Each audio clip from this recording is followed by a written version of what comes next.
इंद्रजित और हनुमान जी का युद्ध। तदनंतर हनुमान जी के द्वारा अक्ष कुमार के मारे जाने पर राक्षसों का स्वामी महाकाय रावण अपने मन को किसी तरह सुस्थिर करके रोष से जल उठा और देवताओं के तुल्य पराक्रमी कुमार इंद्रजित को इस प्रकार आज्ञा दी, बेटा, तुमने ब्रह्मा जी की आराधना करके अनेक प्रकार के अस्त्रों का ज्ञान प्राप्त किया है। तुम अस्त्रवेत्ता, शस्त्रधारियों में श्रेष्ठ तथा देवताओं और असुरों को भी शोक प्रदान करने वाले हो। इंद्र सहित संपूर्ण देवताओं के समुदाय में तुम्हारा पराक्रम देखा गया है। इंद्र के आश्रय में रहने वाले देवता और मरुदगण भी समर भूमि में तुम्हारे अस्त्र बल का सामना होने पर टिक नहीं सके हैं। तीनों लोकों में तुम्हारे सिवा दूसरा कोई ऐसा नहीं है जो युद्ध से थकता ना हो। तुम अपने बाहुबल से तो सुरक्षित हो ही, तपस्या के बल से भी पूर्णतः निरापद हो। देश काल का ज्ञान रखने वालों में प्रधान और बुद्धि की दृष्टि से भी सर्वश्रेष्ठ तुम ही हो। युद्ध में तुम्हारे वीरोचित कर्मों के द्वारा कुछ भी असाध्य नहीं है। शास्त्रान को बुद्धिपूर्वक राज्यकार का विचार करते समय तुम्हारे लिए कुछ भी असंभव नहीं है। तुम्हारा कोई भी विचार ऐसा नहीं होता जो कार्य का साधक ना हो। त्रिलोकी में एक भी ऐसा वीर नहीं है जो तुम्हारी शारीरिक शक्ति और अस्त्र बल को ना जानता हो। तुम्हारा तपोबल, युद्ध विषयक पराक्रम और अस्त्र बल मेरे ही समान है। युद्ध स्थल में तुमको पाकर मेरा मन कभी खेद या विषाद को प्राप्त नहीं होता, क्योंकि इसे ये निश्चित विश्वास रहता है कि विजय तुम्हारे पक्ष में होगी। देखो, किंकर नाम वाले समस्त राक्षस मार डाले गए। जाम्बुवाली नाम का राक्षस भी जीवित न रह सका। मंत्री के 7 वीर पुत्र तथा मेरे 5 सेनापति भी काल के गाल में चले गए। उनके साथ ही हाथी, घोड़े और रथों सहित मेरी बहुत सी बलवीर से संपन्न सेनाएं भी नष्ट हो गई और तुम्हारा प्रिय बंधु कुमार अक्ष भी मार डाला गया। शत्रुसूदन, मुझ में जो तीनों लोकों पर विजय पाने की शक्ति है वह तुम ही में है। पहले जो लोग मारे गए हैं उनमें वह शक्ति नहीं थी, इसलिए तुम्हारी विजय निश्चित है। इस प्रकार अपनी विशाल सेना का संहार और उस वानर का प्रभाव एवं पराक्रम देखकर तुम अपने बल का भी विचार कर लो, फिर अपनी शक्ति के अनुसार उद्योग करो। शस्त्रधारियों में श्रेष्ठ भी तुम्हारे सब शत्रु शांत हो चुके हैं।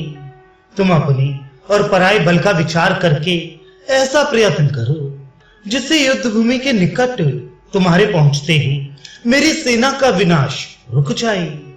वीरवर, तुम्हें अपने साथ सेना नहीं ले जानी चाहिए, क्योंकि वे सेनाएं समूह की समूह या तो भाग जाती हैं या मारी जाती हैं। इसी तरह अधिक तीक्ष्णता और कठोरता से युक्त वज्र लेकर भी जाने की कोई आवश्यकता नहीं है, क्योंकि उसके ऊपर वह भी व्यर्थ सिद्ध हो चुका है। उस वायुपुत्र हनुमान की गति अथवा शक्ति का कोई माप तोल या सीमा नहीं है। वह अग्नितुल्य तेजस्वी वानर किसी साधन विशेष से नहीं मारा जा सकता। इन सब बातों का अच्छी तरह विचार करके प्रतिपक्षी में अपने समान ही पराक्रम समझकर तुम अपने चित्त को एकाग्र कर लो। सावधान हो जाओ। अपने इस धनुष के दिव्य प्रभाव को याद रखते हुए आगे बढ़ो और ऐसा पराक्रम करके दिखाओ जो खाली न जाए। उत्तम बुद्धि वाले भी मैं तुम्हें जो ऐसे संकट में भेज रहा हूं वह यद्यपि स्नेह की दृष्टि से उचित नहीं है, तथापि मेरा ये विचार राजनीति और क्षत्रिय धर्म के अनुकूल है। शत्रु दमन, वीर पुरुष को संग्राम में नाना प्रकार के शस्त्रों की कुशलता अवश्य प्राप्त करनी चाहिए। साथ ही युद्ध में विजय पाने की भी अभिलाषा रखनी चाहिए। अपने पिता राक्षस राज रावण के इस वचन को सुनकर देवताओं के समान प्रभावशाली वीर मेघनाद ने युद्ध के लिए निश्चित विचार करके जल्दी से अपने स्वामी रावण की परिक्रमा की। तत्पश्चात सभा में बैठे हुए अपने दल के प्रिय राक्षसों द्वारा भूर भूरे प्रशंसित हो मेघनाद अर्थात इंद्रजित विकट युद्ध के लिए मन में उत्साह भरकर संग्राम भूमि की ओर जाने को उद्यत हुआ। उस समय प्रफुल्ल कमल दल के समान विशाल नेत्रों वाला राक्षस राज रावण का पुत्र महातेजस्वी श्रीमान इंद्रजित पर्व के दिन उमड़े हुए समुद्र के समान विशेष हर्ष और उत्साह से पूर्ण हो राजमहल से बाहर निकला, जिसका वे शत्रुओं के लिए असह्य था। वे इंद्र के समान पराक्रमी मेघनाद पक्षी राज गरुण के समान तीव्र गति तथा तीखे दाढ़ों वाले 4 सिंहों से जुते हुए उत्तम रथ पर आरूढ़ हुआ। अस्त्र शस्त्रों का ज्ञाता, अस्त्र वेत्ताओं में अग्रगण्य और धनुर्धरों में श्रेष्ठ वह रथी भी रथ के द्वारा शीघ्र उस स्थान पर गया जहां हनुमान जी उसकी प्रतीक्षा में बैठे थे। उसके रथ की घरघराहट और धनुष की प्रत्यंचा का गंभीर घोष सुनकर वानर वीर हनुमान जी अत्यंत हर्ष और उत्साह से भर गए। इंद्रजित युद्ध की कला में प्रवीण था। वह धनुष और तीखे अग्रभाग वाले सहायकों को लेकर हनुमान जी को लक्ष्य करके आगे बढ़ा। हृदय में हर्ष और उत्साह तथा हाथों में बाण लेकर वे ज्यों ही युद्ध के लिए निकला त्यों ही संपूर्ण दिशाएं मलिन हो गईं और भयानक पशु नाना प्रकार से आर्तनाद करने लगे। उस समय वहां नाग, यक्ष, महर्षि और नक्षत्र मंडल में विचरने वाले सिद्धगण भी आ गए। साथ ही पक्षियों के समुदाय भी आकाश को आच्छादित करके अत्यंत हर्ष में भरकर उच्च स्वर से चहचहाने लगे। इंद्राकार चिन्ह वाली ध्वजा से सुशोभित रथ पर बैठकर शीघ्रता पूर्वक आते हुए मेघनाद को देखकर वेगशाली वानर वीर हनुमान ने बड़े जोर से गर्जना की और अपने शरीर को बढ़ाया।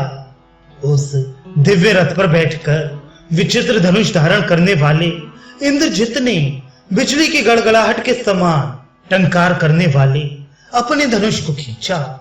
फिर तो अत्यंत दुस्सह वेग और महान बल से संपन्न हो युद्ध में निर्भय होकर आगे बढ़ने वाले वे दोनों वीर कपिवर हनुमान तथा राक्षस कुमार मेघनाद परस्पर वैर बांधकर देवराज इंद्र और दैत्यराज बाली की भांति एक दूसरे से भिड़ गए। अपरमेय शक्तिशाली हनुमान जी विशाल शरीर धारण करके अपने पिता वायु के मार्ग पर विचरने और युद्ध में सम्मानित होने वाले उस धनुर्धर महारथी राक्षस वीर के बाणों के महान वेग को व्यर्थ करने लगे।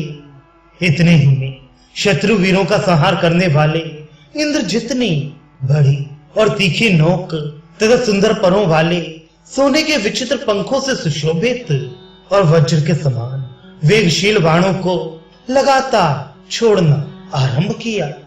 उस समय उसके रथ की घरघराहट, मृदंग, भेरी और पटह आदि बाजों के शब्द एवं खींचे जाते हुए धनुष की टंकार सुनकर हनुमान जी फिर ऊपर की ओर उछले।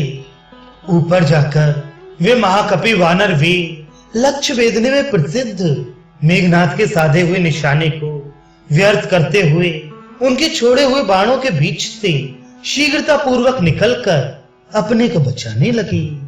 वे पवन कुमार हनुमान बारंबार उसके बाणों के सामने आकर खड़े हो जाते और फिर दोनों हाथ फैलाकर बात की बात में उड़ जाते थे। वे दोनों भी महान वेग से संपन्न तथा युद्ध करने की कला में चतुर थे। वे संपूर्ण भूतों के चित्त को आकर्षित करने वाला उत्तम युद्ध करने लगे।